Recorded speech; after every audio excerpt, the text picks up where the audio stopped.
And hello there. Good evening. I'm Blake Berman in for Leland tonight. Leland, of course, is preparing for our town hall with the presidential candidate, Vivek Ramaswamy. That town hall just 2 hours from now. We begin tonight in Maui, where there are serious questions tonight about the preparedness and response to catastrophic wildfires on the island of Lahaina. Here's what we know at this hour. Officials say at least 96 people are dead, making it the deadliest U.S. wildfire in at least 100 years. Search teams expect that number to rise, though, as they sift through the ash. They've only made it through 3% of the disaster area. More than 2,000 homes and buildings are destroyed. That's about 80% of the island. The expected price tag here to rebuild could exceed $6 billion. The governor says the flames ripped through the city at remarkable speed, partly because of strong winds across the islands. Across Maui. One fire was deemed to be out.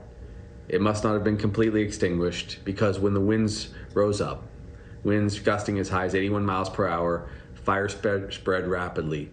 We believe between 60 miles per hour and 81 miles per hour across that part of the island.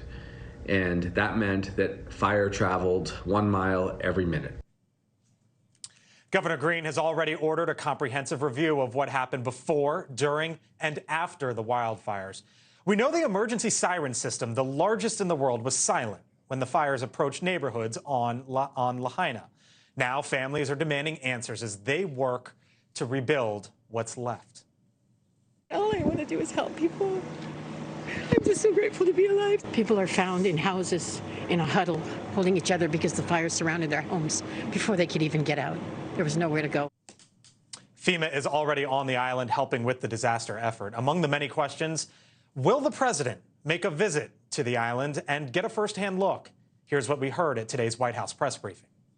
At this point, we just want to make sure that we are working to help this community identify everybody that's missing, and we need to stay focused on that right now. Tonight, we are learning the Hawaii Wildfire Management Organization warned about the dangers of wildfires a decade ago, particularly with the lack of deforestation on the islands. The group's co-executive director spoke to The Guardian, saying in part, quote, "That is one of the devastating parts here. We knew this could happen. You can have a plan on paper, but it doesn't mean it's going to turn into effective implementation unless you have practiced it." Joining us now is Jeffrey Melichar. He lives on Lahaina, lost 2 properties in the fires. Jeffrey, thank you for being here with us on Balance tonight. I said it was 80% of the island, 80% of the homes. You lost 2 of those homes. I'm wondering how you're doing, how your family is doing as you try to rebuild. Well, it's just me on the island right now. It's been a tough few days. I consider myself one of the lucky ones. I did lose a couple of homes, but I'm obviously alive, and I didn't lose a loved one. But so many people here have lost everything, including loved ones or their lives. So it's horrific. It's just horrific. What kind of help do you need right now, Jeffrey? Either yourself, your friends, others on the island that you see? What's the help that's needed? I am fine. The population of Lahaina need a lot. They need everything. They were completely wiped out. They've lost their homes, their jobs, their possessions. So, yeah, they're completely wiped out, and they need everything. I will be okay. What do you want from what do you need from the federal government? Because there is a massive response effort right now underway, and when you look at these images, Jeffrey, and you've obviously seen them firsthand, I wonder sort of what comes from here.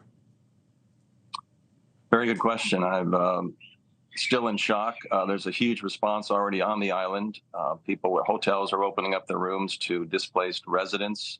There are food banks, water, necessities, clothing. So the aid is here. As to what is going to happen in the future, it's just too soon to tell. It's just horrific, and everybody's just trying to get their hands around the enormity of this issue and looking for the deaths, and I'm sure that toll is going to rise dramatically. So, yeah, it's awful. You know, I was talking to a colleague of mine who's from Lahaina, Jeffrey, and she said the house she grew up in, gone. Family's house, the uncle's house, gone. Basically everyone that she knows, their house, gone. Is that sort of basically everywhere you look right now? Is that the story in Lahaina? Absolutely. At least part of it? I would say at least 80% of the town of Lahaina is gone. It's just a blanket of gray ash. Every street, every house in my neighborhood is gone. There's one house that was standing in my entire neighborhood, and it's amazing that that's even the case. So it's total and complete devastation. Thanks for watching. Go to newsnationnow.com to find News Nation on your television provider. And don't forget to subscribe. Click the red button to get more of News Nation's fact-driven, unbiased coverage.